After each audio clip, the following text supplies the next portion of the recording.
Amigos de TVC en todo el país, aquí estamos, ha llegado las horas de la noticia, el día lunes empieza ya, día que comenzó lluviosa, mi Ale querida y Dianita. Robert y Anita, amigos televidentes, un gusto saludarles a ustedes en esta la primera emisión del Comercio TV. Así es, hoy amaneció lloviendo, así que por favor tome todas las precauciones del caso, saque un paraguas, también abríguese bastante y maneje con precaución sobre todo. Importante, 8 grados centígrados, temperatura en el sur de la ciudad, 9 en el norte y 9 grados también en los valles de la ciudad, por lo tanto está haciendo un poquitito de frío. A disfrutar de un buen café, a salir con actitud. Hay mucho para comentarles a lo largo de estas 2 horas 30, así que iniciemos. Iniciamos contándoles que en Chimborazo 2 personas fallecieron y 2 más resultaron con graves heridas tras un accidente de tránsito. El conductor del bus habría huido del lugar. Vicente Pérez, 61 años de edad, yacía sin vida en un terreno, hasta donde salió despedido de esta camioneta que fue impactada por este bus intercantonal. El desafortunado salió de su casa a vender papas para dar de comer a sus 7 hijos.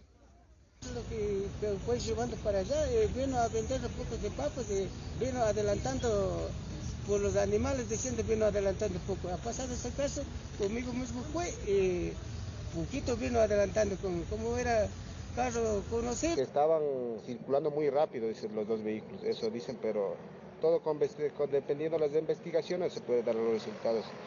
En el accidente que ocurrió en el sector Las Fumarolas a 10 minutos de Riobamba, también falleció una mujer de quien en ese momento no fue identificada. Los 2 fallecidos viajaban en el balde de la camioneta. Que 3 personas estarían en la parte de adelante y 2 personas en el balde, que son las personas que lamentablemente fallecieron. Las causas basales del accidente son confusas e incluso estaría involucrado un tercer vehículo. Los moradores denuncian que el sector se ha convertido en sitio de muertes. Lamentamos 2 muertes, no solamente de este accidente, ya se han producido otros accidentes. Ocupados por la vía que corren más que todo los carros a alta velocidad. Necesitamos una rompevelocidad, un semáforo, algo. Esta vía es peligrosa, desde que vino la feria, la vía está bien peligrosa, sí señor. Personal del CIA y Fiscalía realizaron las pericias de rigor. 2 personas más fueron trasladadas hasta casas asistenciales con graves heridas. Según la fiscal, el conductor del bus, tras el accidente, habría abandonado el lugar.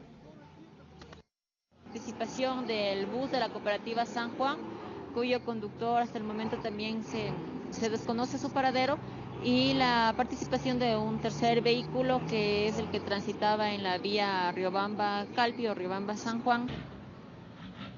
Familiares, en medio del intenso llanto, se dirigían hasta la morgue de Riobamba, donde a sus seres queridos les practicarán las autopsias de ley.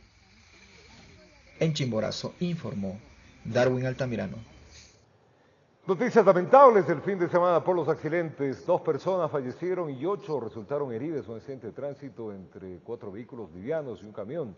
Este hecho ocurrió a las 13 horas de este día sábado en la Panamericana Sur, en el sector de Murco. Unidades de rescate trabajaron en el levantamiento de los cadáveres y brindaron primeros auxilios a los heridos, quienes fueron trasladados hasta una casa de salud. Por la gravedad del siniestro, la Policía Nacional cerró completamente la vía a la altura de la Escuela de Formación de la Policía. Fueron varias horas hasta terminar con los trabajos de limpieza del lugar. Y un joven padre de familia murió en un accidente de tránsito ocurrido en la vía Río Chico, Puerto Viejo, en la provincia de Manabí. La víctima se dirigía en motocicleta hasta su domicilio y se impactó contra una camioneta, al parecer por la oscuridad en la vía. Fue en ese lugar donde la tragedia se le cruzó a Marcelo Alfonso Luque Vélez, que se dirigía hasta su casa. Él había prometido a su esposa llegar en pocos minutos, pero lamentablemente lo vio después de unas horas, sin vida en un hospital. Yo le dije, vámonos Marcelo, vámonos. Y él me dijo, no mija, dice, váyase adelante que yo ya la sigo. Pero él nunca me siguió. Se encontraba aquí en Puerto Viejo tomando, se dirigía hasta Río Chico. Se presume que se estrelló contra una camioneta que avanzaba por ese tramo de la vía Puerto Viejo-Río Chico, en la provincia de Manabí, donde parte de su motocicleta quedó destrozada. El conductor del otro automotor quedó en calidad de retenido. Una persona resultó con lesiones, la cual falleció horas después en el Hospital Verdi Ceballos del cantón Puerto Viejo. Como tipología tenemos un choque frontal excéntrico. El ciudadano de 32 hijos en la orfandad, uno de ellos está de cumpleaños hoy lunes. Todos los días venía ahí a la casa de él a a rodear la casa, a la vuelta ahí, se bañaban y regresaban otra vez al negocio. Que ellos tienen un negocio ahí en la calle Alajuela. De su parte, la OIAG y la Fiscalía investigarán este accidente que cobró la vida de un padre de familia. Aún se desconoce quién fue el responsable del siniestro que enluta a estos ciudadanos de la capital de la provincia de Manabí, informó Charlie Pisa. El fin de semana, la agresión a un conductor en los exteriores del aeropuerto Mariscal Sucre de Quito se viralizó en redes sociales. Sobre este hecho, aún no existe pronunciamiento de autoridades. Veamos. Sí, le golpearon el parabrisas. Los videos se hicieron virales en las redes sociales. En uno de ellos se observa la agresión que sufrió un conductor que trabajaría en una de las aplicaciones móviles que brinda servicio de transporte en Quito, por parte de los choferes de una cooperativa de taxis.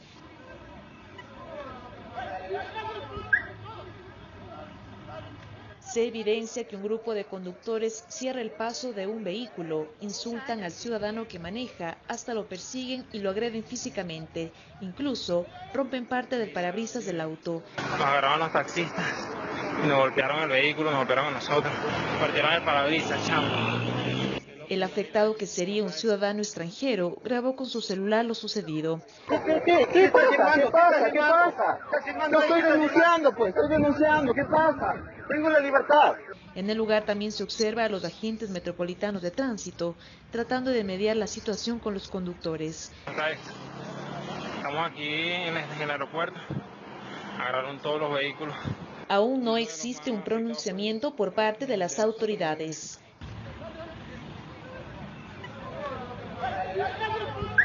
Informó Priscila Cadena. La Policía Nacional capturó a los presuntos responsables de la muerte del funcionario judicial que fue asesinado tras un robo. En la formulación de cargos, el juez ordenó prisión preventiva para los 2 detenidos y con respecto al menor de edad tendría internamiento preventivo. Tras un operativo, la Dirección Nacional de Delitos contra la Vida, Muertes Violentas, Desapariciones, Extorsión y Secuestros DINASET logró detener a 3 personas que estarían presuntamente vinculadas con el asesinato del funcionario judicial ocurrido en la parroquia de Conocoto, ubicada en el Valle de los Chillos. Una vez que se conoció la posible motivación que había tenido, se realizó un allanamiento en donde se encuentra un arma homicida que estaría relacionada con el fallecimiento del hoyo occiso. De acuerdo a los indicios encontrados, lo que se conoce es que había sido a consecuencia de un robo. Dentro de los detenidos estaría el presunto autor del hecho, quien condujo el vehículo, y un acompañante, que sería presuntamente un menor de edad. Son personas desconocidas de la víctima y son moradores del sector de Conocoto. Ya en la audiencia de formulación de cargos, la Fiscalía acusó a las 3 personas que fueron detenidas. Inmediatamente se inicia la instrucción, naturalmente los 3 detenidos van a quedar con prisión preventiva.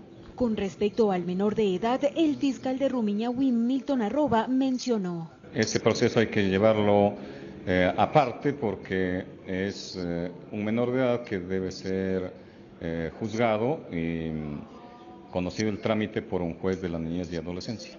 En la audiencia de formulación de cargos, el juez del caso acogió el pedido de la Fiscalía y dictó internamiento preventivo para el menor de edad y prisión preventiva para Juan F. y Luis D. por su presunta participación en el delito de robo y muerte a un funcionario judicial de Quitumbe. Informó Patricia Aldaz.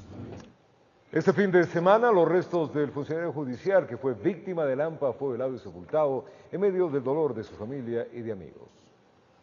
En medio de un profundo dolor, familiares, amigos y conocidos del funcionario judicial que fue asesinado al intentarle robar sus pertenencias en el sector de Conocoto, fue velado y sepultado. Guido Acuña, primeramente como padre, como esposo, hacia su familia, lo mejor. Y a la sociedad de aquí en Conocoto. Las lágrimas fueron inevitables al momento de darle el último adiós al padre, al hijo, al hermano, al amigo, quienes recordarán por siempre las enseñanzas que les dejó. Un personaje. Él cuántas veces fue seleccionado a la parroquia de Conocoto, un gran deportista, jugó mucho tiempo en Sangolquí. La historia de él como deportista y como gente, yo creo que ese fue un personaje. Fernando Martínez, amigo del fallecido, menciona que Guido se encuentra al lado de Dios, ya que en vida él habría conocido su amor y misericordia. Él dejó todo por dedicarse y seguirle a Cristo. Él murió siendo cristiano, ¿sí? Un placer para mí que él se haya ido conociéndole al Señor. Yo sé que él está juntos con Dios. En medio del dolor, los moradores de Conocoto relatan lo peligroso que es del sector. Conocoto es tremendamente un peligro. No hay cómo andar solo, no hay cómo confiarse de nada. Aquí en Conocoto se ha hecho muy peligroso. Por lo que solicitan ayuda a las autoridades para que hechos como este no se vuelvan a repetir. Aquí lo que necesitamos es policías, más seguridad aquí en Conocoto. Informó Patricia Aldaz. Un triple crimen en el Guasmo Sur en Guayaquil. 2 ciudadanos fueron asesinados con varios disparos en un terreno baldío en la cooperativa 15 de agosto y un morador del sector que al parecer observó el hecho de sangre desde la ventana de su vivienda también fue ultimado a balazos. Eran las 4 de la madrugada cuando las detonaciones despertaron a los habitantes de la cooperativa 15 de agosto en el Guasmo Sur. Vieron salir desde ese terreno abandonado a un sujeto armado que se subió a un automóvil y a los pocos metros un señor sin vida en una vereda y en medio de la maleza a un joven en las mismas condiciones. El uno fallece directamente en la vía pública, es el primero que atacaron. ¿Ya? El segundo encuentra una puerta que conduce al estero e ingresa a ese solar y en ese momento es alcanzado por el victimario y quien también le procede a disparar y le victima a esta persona. Se trataba de Carlos Arturo Lavalle Loor, de 39 años, y de Juan Manuel López Fárraga, de 32. Los dos habían ingresado a ese lugar por razones desconocidas. Solo se sabe que junto a ellos estaba el otro ciudadano, que luego abrió fuego. Vinieron un grupo de los 5, y de los 5, los mismos que andaban, lo mataron a 2. Bueno, ¿entre ellos se mataron? Entre ellos, eso me creo que ha sido en Ried. Brian Alexis Ordóñez Quiñones, de 21 años, es la tercera víctima. Al escuchar que algo pasaba fuera de su casa, abrió la cortina y cuando se asomó vio la terrible escena del doble crimen. Y al instante el antisocial le disparó por 2 ocasiones y su cuerpo quedó en un charco de sangre dentro de su domicilio. Se asoma el chico que está aquí, ahí lo cogen y lo balean. El de acá adentro no era nada. El móvil directo iba dirigido a estas 2 personas no identificadas y esta persona se apareció en la parte de la ventana de su inmueble y eso también provocó de que la persona, el victimario, también atente en contra de su vida. Aquí pocos quieren hablar de ese tema. Los primeros 2 fallecidos no son de ese barrio del sur de Guayaquil, por lo que están en zozobra. 3 muertes, 3 asesinatos, que no son cualquier cosa, son 3 vías. Mientras que en el laboratorio de criminalística, familiares de las víctimas prefirieron no dar entrevistas. No, gracias. En tanto, la policía ha comenzado a armar este caso en busca de la identidad de los asesinos, informó Charlie Pizarro. Son las 7:08 en la mañana, 6:08 ya en Galápagos. Contarles ahora que en el cantón La Maná, en la provincia de Cotopaxi, por varios días moradores y autoridades han encontrado partes de un cuerpo humano que aún no ha sido identificado. Se espera que con las respectivas investigaciones se pueda determinar su identidad. Veamos. Sobre el cuerpo, de un posible cuerpo que se ha desmembrado. En el río San Pablo del recinto El Toquillal del cantón La Maná, provincia de Cotopaxi, se produjo el primer hallazgo el pasado 15 de abril. Una pierna fue observada por un morador del sector. 2 días después, en el mismo río, pero a la altura del recinto El Morral, observaron otra pierna. Para este entonces, personal de la DINASET y Fiscalía trabajaban en la investigación. Varias personas que se encontraban en el punto, los mismos que nos indicaron y nos guiaron hacia la parte posterior del brazo del río San Pablo, donde se encontraba, al parecer, lo que son restos de una persona. El 20 de abril, el río San Pablo arrastró hasta el sector San Pablo de la Cruz el tórax y parte de una cadera humana. Familiares de un ciudadano reportado como desaparecido llegaron al sitio esperando conocer si se trataba de su familiar, pero las pericias de identificación se realizan en la ciudad de Quito y tardarán varios días. El protocolo de nosotros en este caso es tomar muestras de ADN de todas las partes encontradas para posterior realizar cotejamientos con familiares de personas que se encuentren como desaparecidas y de esta forma poder descartar. Sería prematuro indicar si se trata o no se trata de la persona que está buscando el denunciante, ya que nosotros técnicamente tendríamos que demostrar. Las partes humanas tendrían más de 15 días en el afluente y se desconoce si este ser humano fue desmembrado vivo o muerto, o si en su trayectoria en el río el cuerpo se fue arrancando. Viendo más bien la práctica de varias diligencias de carácter técnico-científicas a efectos de determinar en primer lugar si las tres partes del cuerpo encontradas hasta el momento se tratan o se refieren a una misma persona. Informó Odette Camacho. Funcionarios municipales que fueron detenidos para investigaciones por una supuesta red de corrupción que habría causado perjuicios a transportistas presentaron su renuncia. Así lo anunció el alcalde de Quito, Mauricio Rodas.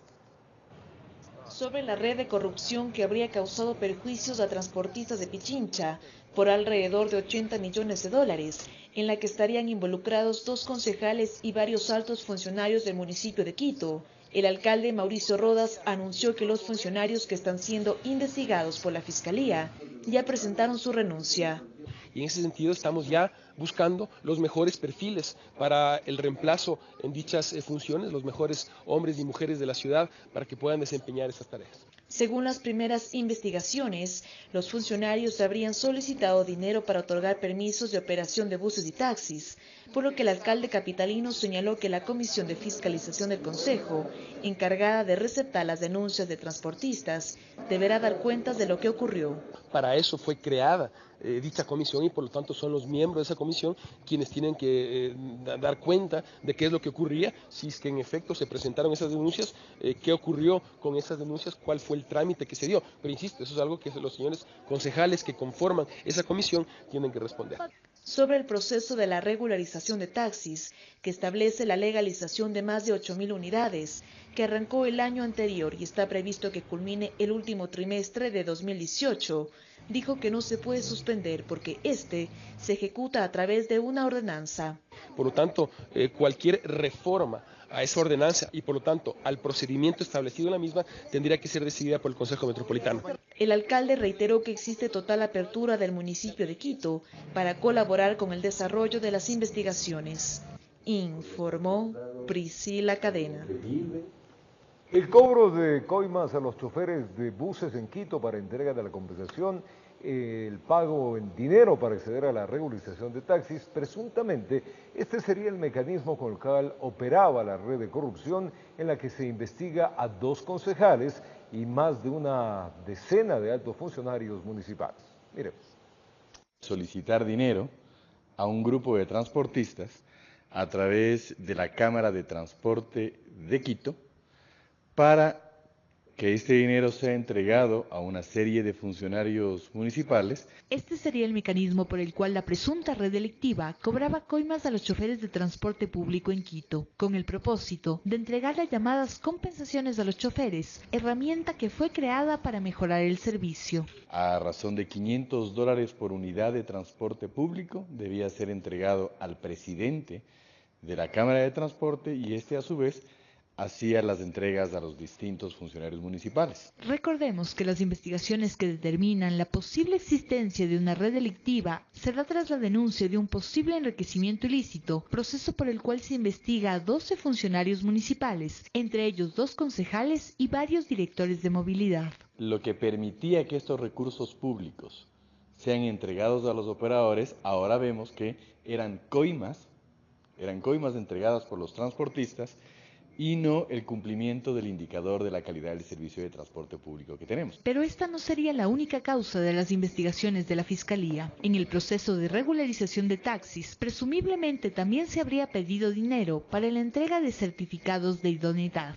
A sabiendas, los ciudadanos, los postulantes, a sabiendas de que este proceso es absolutamente gratuito. Sin embargo, a la Comisión Provisional que vigila el proceso de regularización de taxis, nunca se le notificó una denuncia formal por este presunto cobro de coimas. No tenemos ni una sola denuncia firmada por ningún ciudadano, ni una sola denuncia. Y eso es grave, porque efectivamente todo el mundo sabía que algo estaba sucediendo, pero no había nadie que ponga una carta con una firma de responsabilidad que diga fulano de tal, alguna autoridad, un funcionario, lo que fuera, están aquí cobrando por este proceso. Lo cual abrió el debate en el Consejo Metropolitano sobre una posible discrecionalidad de los procesos, junto a los interrogantes de la responsabilidad que podría tener el alcalde de comprobarse que existió esta red de corrupción en el municipio. Son funcionarios de altísimo nivel, son funcionarios que estos 4 años han mostrado ser personal de su confianza, por eso los ha puesto en las gerencias, en las supervisiones, en las secretarías. Se espera que el Consejo Metropolitano sesione en los próximos días para analizar este tema. Mientras tanto, los dirigentes de los operadores de transporte público de la capital deberán comparecer ante la Fiscalía por el presunto delito de asociación ilícita, informó Sofía Vintimilla. De 3 a 5 mil dólares es lo que supuestamente solicitaban concejales y funcionarios del municipio de Quito para facilitar la entrega de permisos de funcionamiento a unidades de taxis. La instrucción fiscal dura 90 días, donde se deberá probar su participación o inocencia. La alarma sobre cobros ilegales para la entrega de permisos de funcionamiento de unidades de taxi, que puso en apuros a autoridades del Cabildo quiteño, habría salido de los propios de extorsionados. Llegaron personas a nombre de los señores concejales diciendo que ellos nos pueden facilitar los puestos. ¿A cambio de qué?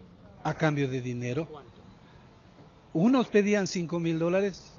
Otros pedían 7 mil dólares. David Chávez, en representación de este grupo de ciudadanos que está a la espera de la legalización de sus unidades, prefiere por el momento mantener en reserva. ¿De qué concejales se trataría?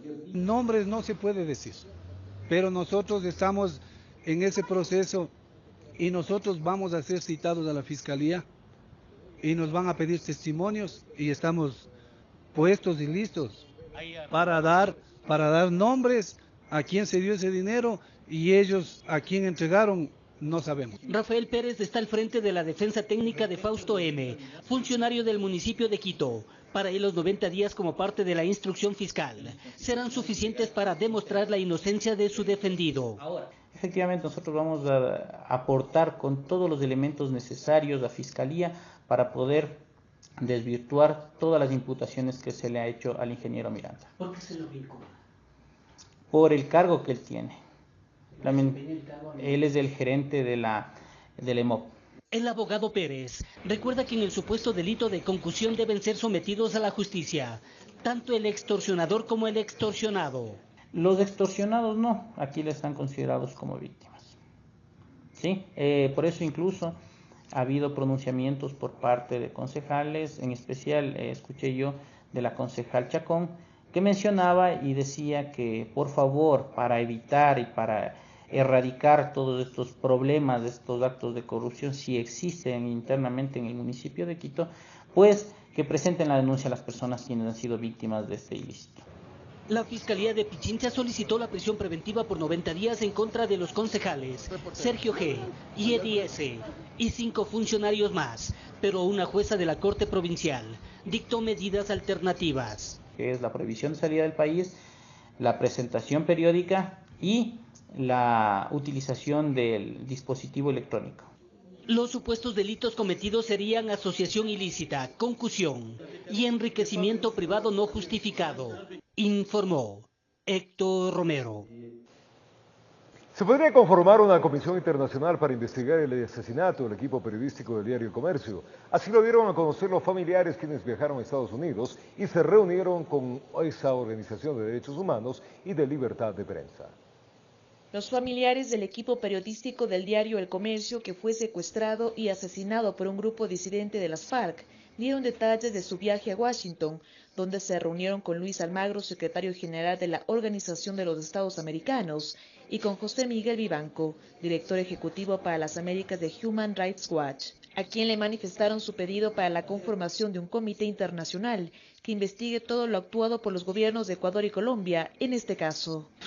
Estuvieron de acuerdo y justamente uno de los pronunciamientos fue que lo iban a hacer de la manera más inmediata. Nuestra preocupación es que no se dilate en el tiempo y ellos lo iban a realizar y posiblemente en esta semana pues justamente lleguen los comunicados a los gobiernos respectivos para darle la parte oficial de la intervención para la conformación. Sobre la repatriación de los cuerpos, Ricardo Rivas, hermano del fotógrafo asesinado, señaló que se desconoce la ubicación exacta de los mismos e insistió al gobierno a tomar acciones inmediatas.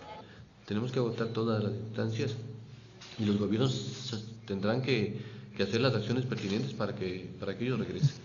Ya no regresaron con vida, pues ahora sus cuerpos. Necesitamos como país. Rivas mencionó que es importante determinar cuáles fueron los errores en la actuación del gobierno. Sin embargo, ese plazo de 10 días, yo creo que hay cosas que no se hicieron bien. Y si no se hicieron bien y el señor presidente les ha dado plazo a los señores ministros, pues yo creo que él es el que tiene que tomar la decisión respecto a si todavía vale la pena que sigan contribuyendo en su gobierno o no, debido a las falencias que se evidenciaron. Informó Priscila Cadena. Autoridades de Colombia indicaron que Guacho y su grupo armado brinda seguridad al cartel de Sinaloa, mientras el ministro del Interior, acompañado de altos oficiales, visitaron la parroquia de Mataje, asentada en la frontera colombo-ecuatoriana. La tarea de lucha contra los grupos armados en la frontera norte y en Colombia se intensifica. Ecuador no solo está preocupado por alias Guacho, quien sería una especie de vigilante de las rutas que utilizan los carteles mexicanos. El país busca restablecer el orden en la línea fronteriza. No es un tema de un alias Guacho como un enemigo del Estado. Aquí es el crimen organizado transnacional en contra de dos estados, en el caso de Ecuador y Colombia, pero sin duda alguna es una amenaza que rebasa nuestras fronteras. Rebasa totalmente nuestras fronteras.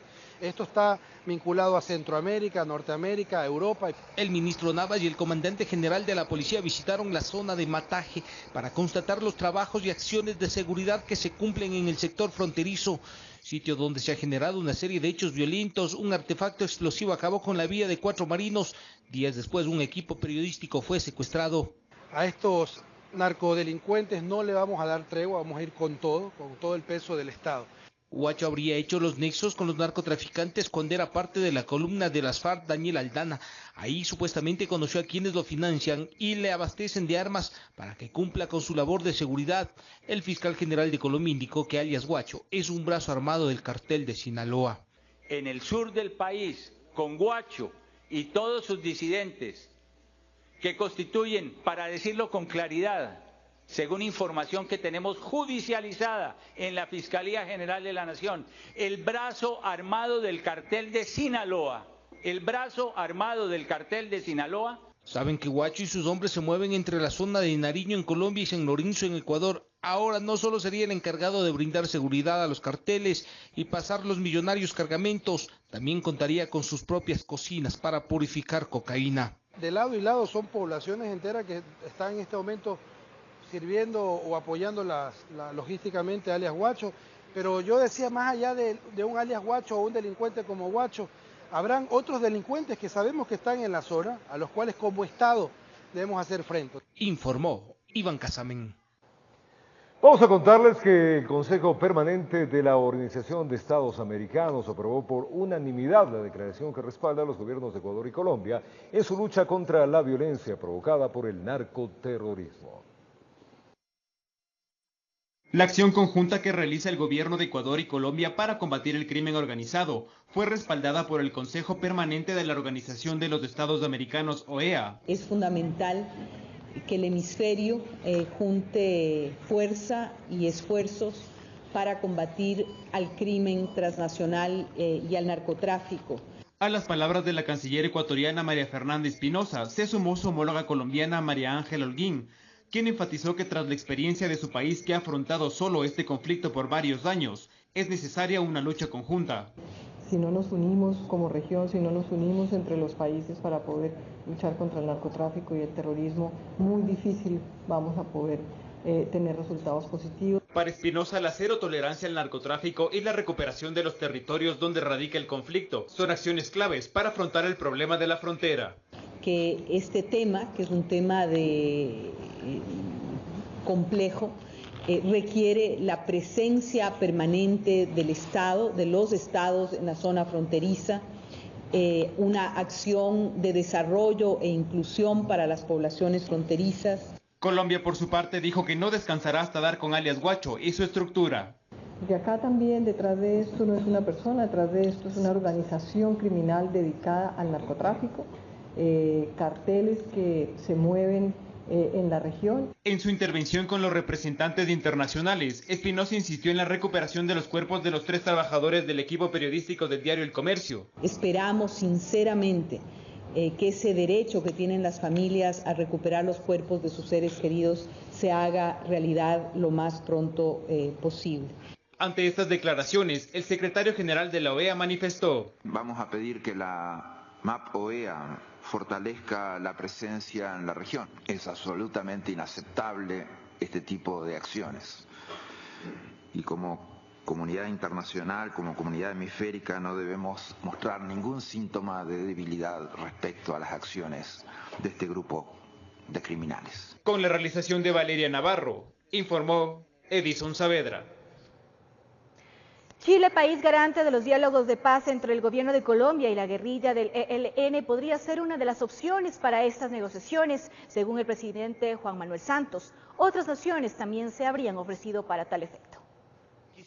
El propio presidente Sebastián Piñera habría ofrecido su territorio para los diálogos de paz entre el gobierno colombiano y la guerrilla del ELN. Así lo anunció el mandatario Juan Manuel Santos. Me dijo, Chile se ofrece con entusiasmo para ser sede de esas conversaciones con el ELN, ahora después de que el Ecuador decidió que no iba a continuar. En este sentido señaló el presidente colombiano que otros países también se habrían ofrecido.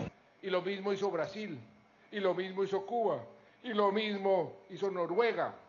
Y estamos en este momento decidiendo cuál es el próximo paso a seguir. La predisposición de estas naciones por ser anfitriones del proceso de paz que busca Colombia y la guerrilla del ELN se da luego que el pasado 18 de abril el presidente Lenín Moreno anunciara que se frene la condición de garante de ese proceso en territorio ecuatoriano. Solicitado a la canciller del Ecuador que frene esas conversaciones mientras el ELN no se comprometa a dejar de cumplir esas actividades terroristas. De su parte, este 20 de abril, la canciller de Ecuador, María Fernanda Espinosa, indicó tras la reunión extraordinaria de la OEA para tratar el tema de la frontera norte, que Ecuador, en este momento, no está en situación de hospedar los diálogos de paz. En este momento el Ecuador no tiene las condiciones para hospedar esos diálogos por la situación que estamos viviendo, y lo importante es que Colombia y el presidente Santos lo han comprendido perfectamente y de manera inmediata pues hemos buscado las alternativas. Sobre la decisión adoptada por el gobierno de Lenín Moreno, Colombia ha manifestado comprender el proceder del mandatario ecuatoriano. Nosotros comprendemos al Ecuador, nosotros hemos vivido 50 años de una situación de guerra, de terrorismo, de narcoterrorismo, bastante solos durante mucho tiempo, y creo que está empezando a la región a darse cuenta de lo que es esto y de que tenemos que estar unidos. Este sería el panorama actual y las posibles alternativas a los diálogos de paz entre la guerrilla del ELN y Colombia, informó Javier Rosero.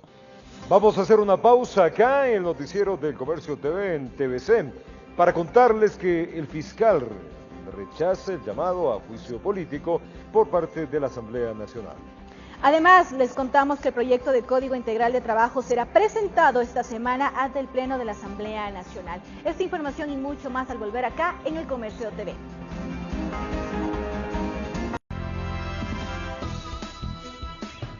Gracias por acompañarnos en este día lunes. Recomendaciones rápidas para que usted con la seguridad de Blind2 Chat tenga una conversación y sus informaciones totalmente guardadas. Recuerde que Blind2 Chat no depende de su número telefónico ni tampoco depende de su correo electrónico. Esto funciona independientemente, tiene seguridades tales que solamente usted, en el momento que pone la clave, se revela dónde está la aplicación. Así que si quiere mantener conversaciones seguras sin que nadie le fisgonee, recuerde, bájese su aplicativo. Blind se escribe en español Blind2 Chat. Esto está en las principales tiendas, en Apple Store, en Google Play y también para los sistemas operativos de iOS o si prefiere de Android. Les recuerdo, es Blind2 Chat. En español sería Blind2 Chat. Vamos a seguir el rumbo de la información y contarles que el fiscal general Carlos Vaca rechazó tajantemente la denuncia realizada por los legisladores en la Asamblea, que afirman que antes de aprobarse el informe que da vía libre a su interpelación por juicio político en su contra, se habría tratado de negociar la no aprobación del informe. La denuncia la había hecho el legislador Raúl Tello. Él había recibido el pasado miércoles varias llamadas telefónicas a su celular de emisarios que buscaban negociar la posibilidad de no aprobar el informe de juicio político en contra del fiscal general. Intentaron acercarse a través de llamadas telefónicas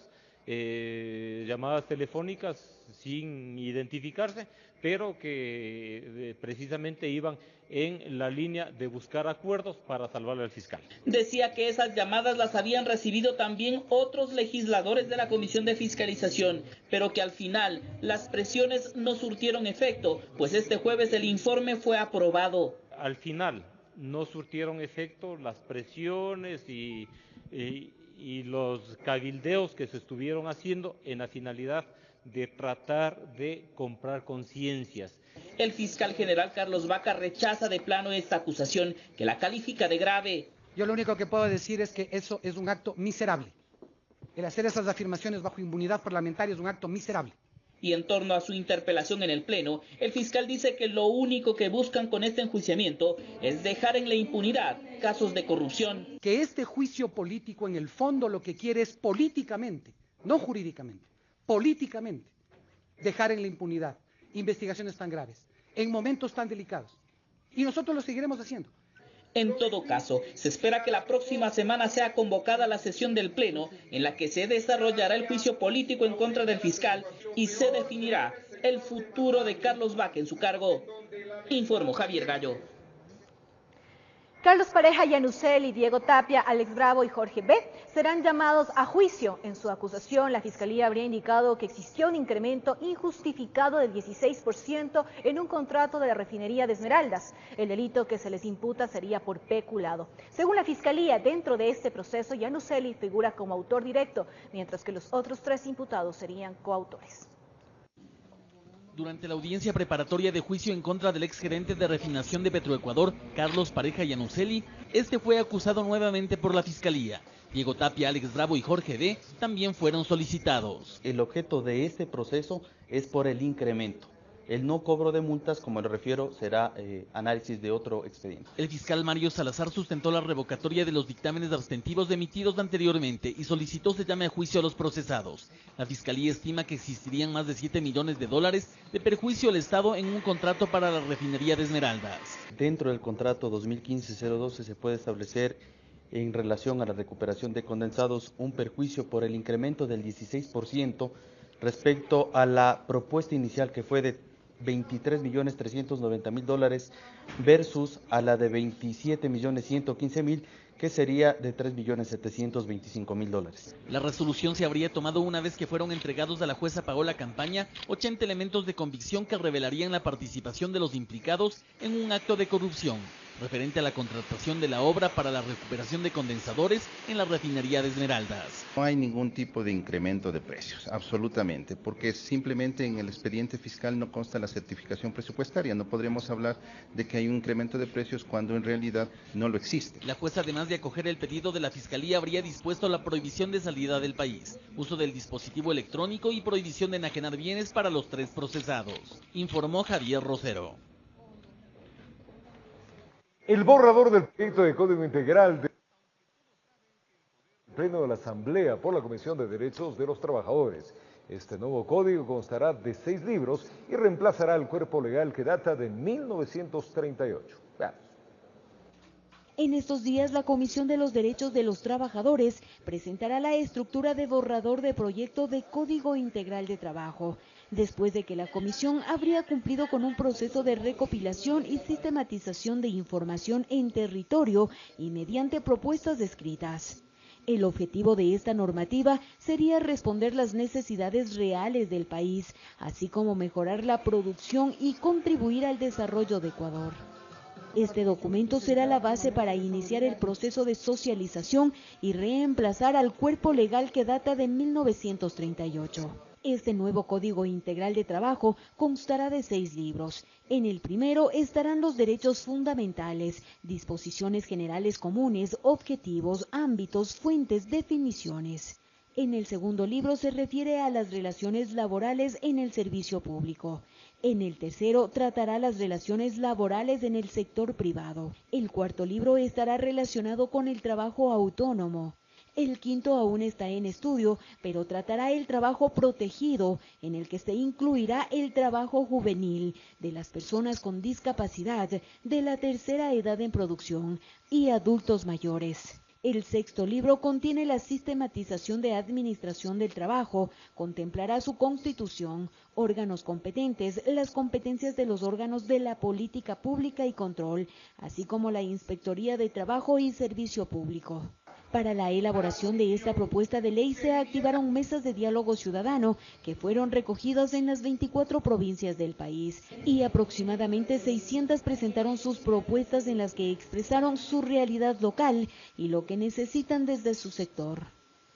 Informó Patricia Aldaz. Mediante decreto ejecutivo número 373, el presidente Lenín Moreno estableció las condiciones para la fusión de los ministerios de Educación y del Deporte, a la que se unió el Instituto de Idiomas, Ciencias y Saberes Ancestrales.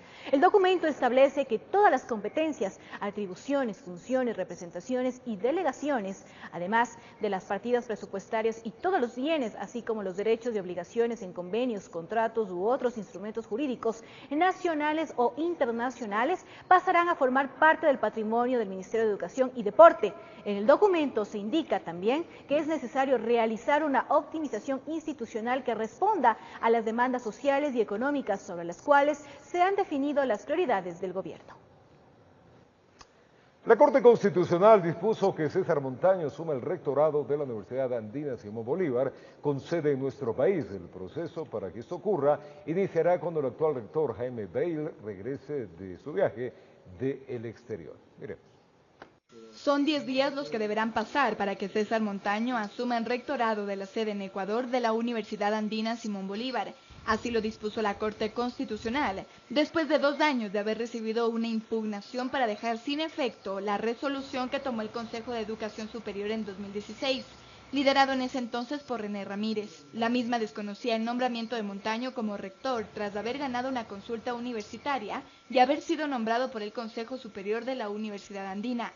El entonces presidente Rafael Correa también se oponía al nombramiento.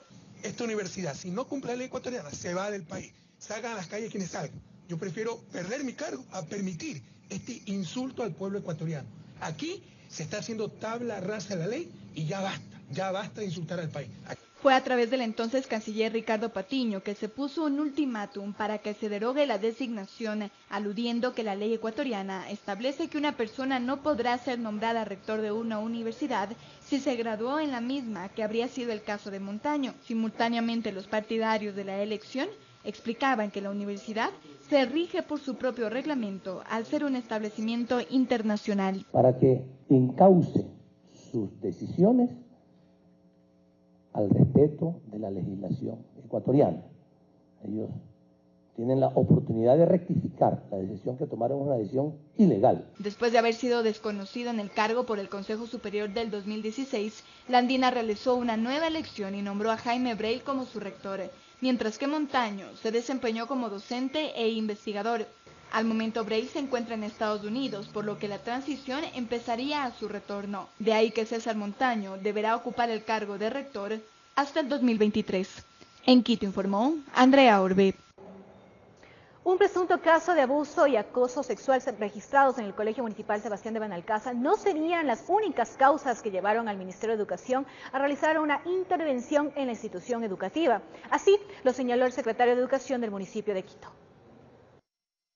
Luego que el Ministerio de Educación anunciara la intervención por 1 año del Colegio Municipal Sebastián de Benalcázar, Pedro Fernández, secretario de Educación del municipio de Quito, aclaró que este proceso se lleva adelante en el marco del trabajo de evaluación que se realizó previamente con padres de familia, docentes y autoridades, quienes tras detectar varias supuestas irregularidades solicitaron a esta cartera de Estado que intervenga.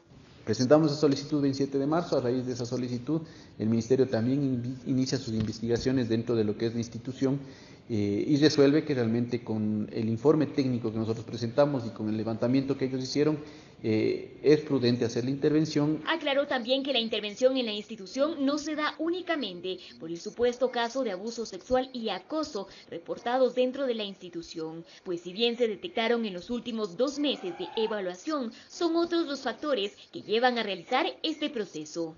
No es la causa principal. Si bien para nosotros el precautelar la integridad física, sexual y mental de nuestros estudiantes es el primero de los preceptos que manejamos, la intervención se da realmente porque los procesos administrativos, los procesos académicos y los procesos psicológicos no estaban funcionando bien. Sin embargo, Fernández destacó que tanto en el presunto caso de abuso sexual como de acoso se han tomado todas las medidas en el marco del debido proceso. El docente nosotros lo tenemos separado de la institución y está siguiendo por un lado un proceso fiscal y por el otro el proceso que se da ya dentro de la Secretaría en la parte administrativa. El otro caso es entre pares, como se dice, que es entre estudiantes. Son protocolos diferentes que también los hemos tomado, pero sobre todo ahí lo que se busca es un trabajo psicológico y pedagógico de acompañamiento para ir mejorando esas situaciones que se dan entre niños o se dan entre jóvenes. Es optimista en señalar que luego de esta necesaria intervención, los espacios, servicios y la administración de la unidad educativa se repotenciará. Pese a que es una decisión dura, que tal vez políticamente no sea la más popular, porque el intervenir un colegio emblemático o una institución educativa emblemática genera mucho más críticas que tal vez comentarios favorables, pero que van a ver que en el transcurso del proceso y al final se tenga un Sebastián de Benalcázar totalmente funcional, con mejores resultados y sobre todo con estudiantes felices de ir día a día a clases. En Quito informó Adriana Rojas. Vamos a retornar a nuestro país, recomendarles el aplicativo de seguridad Blind2Chat, este aplicativo que es de uso para que usted tenga a través de sus chats, de sus conocidos, de sus amigos, pues conversaciones totalmente seguras. Aparte que por esta misma aplicación le pueden enviar una serie de documentación que solamente usted lo puede revisar. Este aplicativo no aparece como un aplicativo común de comunicación. De hecho, yo quiero comentarles que no está clavado como otros aplicativos a la línea telefónica, a su número de teléfono o su correo electrónico. Es totalmente independiente y solamente se visibiliza, o sea, usted lo puede ver el rato que ingresa un código que previamente solamente usted lo sabe. Así que si quiere estar con esta aplicación, bájenselo, Blind2Chat, en los aplicativos de iOS o también en Android. Vamos a ir a la noticia justamente con ellos, y uno de los festivales musicales más importantes de la provincia se llama Suena Pichincha. Este está llegando ya a su recta final en su 4ª edición. Han sido más de 500 inscritos que cuentan con 18 finalistas y esta final, o esta gran final, se llevará a cabo en el Coliseo Rumiñahui este 18 de mayo y contará con la participación de Manuel Medrano, este artista colombiano que tiene mucho éxito en la actualidad. Vamos. En medio de música, baile y las barras que animaban a todo pulmón a sus participantes, así se desarrolló una de las semifinales de Suena Pichincha. Es la 4ª semifinal de este festival.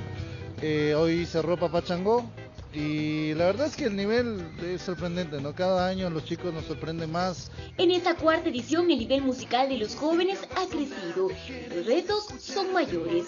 Por ello, elegir a los semifinalistas del sur de Quito no fue tarea fácil. Johann Strauss y Jorge Casa, tenemos un solista y una banda. Un solista, una canción de autor y una banda igual, con una canción inédita, reggae ska. Con los representantes de estos dos colegios se llegan a los 18 semifinalistas, que a su vez se sumarán a los últimos y serán elegidos en las próximas semanas para llegar a la gran final. Una de Tabacundo, que donde participan Cayambe y Pedro Moncayo, y la de Mindo, que donde participan el cantón de Los Bancos, Pedro Vicente Maldonado y Puerto Quito. Tal ha sido la acogida que ha tenido Suena Pichincha, que se ha convertido en uno de los festivales musicales más importantes de la provincia. Por ello, la gran final se realizará en el Coliseo General Rumiñahui. Vamos a tener un coliseo completamente lleno. Es la primera vez también que traemos un artista internacional de renombre, o sea, Manuel Medrano. Los ganadores en las 3 categorías, instrumentistas, dúos o solistas y bandas, se llevarán grandes premios. Premios en órdenes de compra para instrumentos musicales que van de $5,000 a $300 en las diferentes categorías. Los finalistas ya graban un sencillo profesional y también la mejor propuesta de todo el festival va a viajar a Colombia para uno de los festivales de la Alcaldía de Bogotá. La final se desarrollará el próximo 18 de mayo. En Quito informó Adriana Rojas.